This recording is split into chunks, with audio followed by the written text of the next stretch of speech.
शब्बीर अहमद मलिक और preventive health care programme के अंदर खुशामदीद। आज हमारा मौजू है नवज़ायदा बच्चों के सर का साइज़ और उसमें एबनॉर्मलिटी का होना, यानी नॉर्मल हेड साइज़ और उसमें माइक्रो और मैक्रोसेफेली या तो छोटे या बड़ा होने की वजूहात।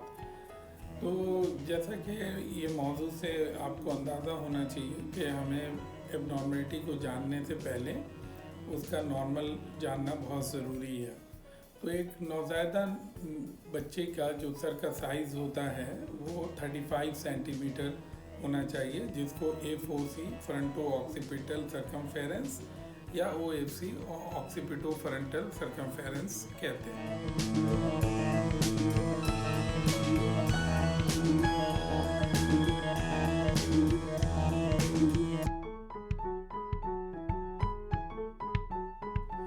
और हमारी ज़िंदगी में जो सबसे ज़्यादा हमारे हेड साइज़ या ब्रेन साइज़ की इंक्रीमेंट होती है वो पहले 6 महीने की ज़िंदगी में होती है, और ये तकरीबन 9 सेंटीमीटर की इंक्रीमेंट होती है, जो हमारी ज़िंदगी का सबसे बड़ा इंक्रीमेंट है।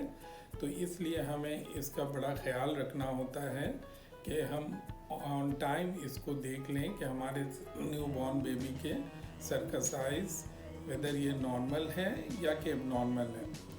तो पहले 6 महीने में तकरीबन 9 सेंटीमीटर जो बढ़ता है उसमें 3 महीने तक 2 सेंटीमीटर पर मंथ के हिसाब से बढ़ता है, और अगले 3 महीने के अंदर 1 सेंटीमीटर पर मंथ के हिसाब से बढ़ता है।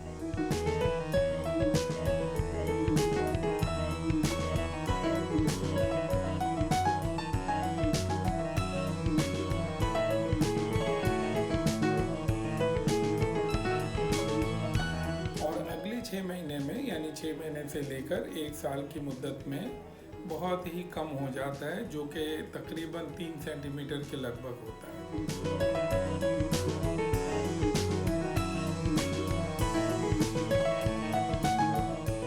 तो इन टोटल 1 साल के अंदर एक नॉर्मल बच्चे का जो हेड साइज है वो तकरीबन 12 सेंटीमीटर के लगभग इंक्रीज हो जाता है। और जैसा कि हमने पहले बताया कि बर्थ के ऊपर 35 होता है, जो 1 साल के बच्चे के अंदर 47 तकरीबन उसका नॉर्मल हेड साइज होता है। इससे बड़ा हो जाना या छोटा हो जाना उसको हम मैक्रो या माइक्रोसेफेली कहते हैं। तो सबसे पहले माइक्रो या माइक्रोसेफेली को डिस्कस करने से पहले एक बहुत अहम चीज़ जो सर के अंदर होती है वो आपने नोटिस किया होगा कि उसमें फॉन्टेनल्स होते हैं कि जो तल्लों के तरफ खुला हुआ होता है। तो सर के अंदर 6 फॉन्टेनल्स होते हैं, एक आगे एक पीछे जिसको एंटीरियर एंड पोस्टीरियर कहते हैं, और जोड़ी की शक्ल में 2 कान के आगे और 2 कान के पीछे होते हैं, जिसको के स्फेनॉइड एंड मैस्टोइड फॉन्टेनल्स कहते हैं। तो टोटल में ये 6 होते हैं।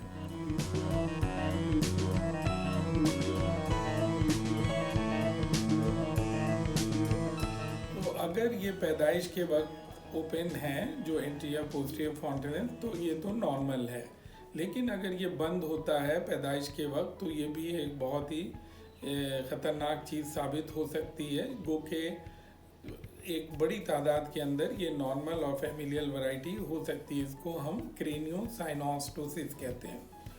तो इसका बर वक्त पता करना और देखना एग्जामिनेशन में बहुत अहम है। और अब आ जाए माइक्रोसेफेली या मैक्रोसेफेली के ऊपर बात करते हैं। तो माइक्रोसेफेली मसलन अगर किसी बच्चे का जो A4C अगर 30 से कम है या 31 है तो हम उसे एक सेंटाइल चार्ट के अंदर लेबल करके देखते हैं कि ये 3 सेंटाइल से नीचे तो नहीं है, जो कि एबनॉर्मलिटी में होती है, और इसका वर्कअप करना बहुत ज़रूरी होता है।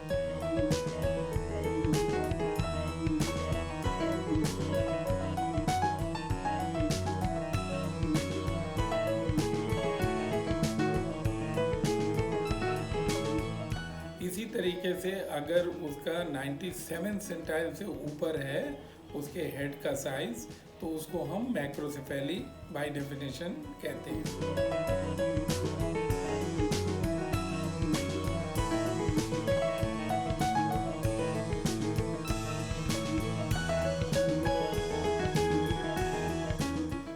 माइक्रोसेफेली अगर किसी को है तो हमारी ये रिस्पॉन्सिबिलिटी है कि उसको नोटिफाई करें और और या केयर टेकर इसको पहली फुर्सत में किसी डॉक्टर को ले जाकर दिखाएं।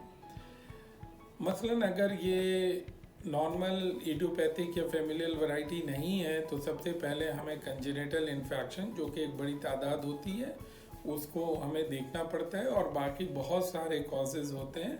मसलन मगरिब दुनिया के अंदर फीटल अल्कोहल सिंड्रोम हो सकता है, कुछ हमारे ट्राइसोमी सिंड्रोम्स होते हैं जैसे एडवर्ड सिंड्रोम होता है, कुछ हमारे दूसरे सिंड्रोम होते हैं जैसे विलियम सिंड्रोम है, और इसी तरीके से कॉर्नेलिया डी लाइन सिंड्रोम है, इसी तरह से हमें कोकाइन सिंड्रोम है। तो बहुत सारे सिंड्रोम हैं जिसमें माइक्रोसेफेली हो सकता है।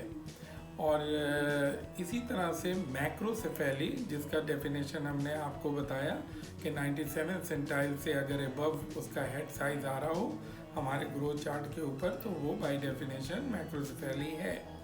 तो उसमें मसलन कुछ ऐसे होते हैं जो पैदाइशी तौर पे मेटाबॉलिक डिसऑर्डर के होते हैं, जैसे कैनावैन सिंड्रोम है।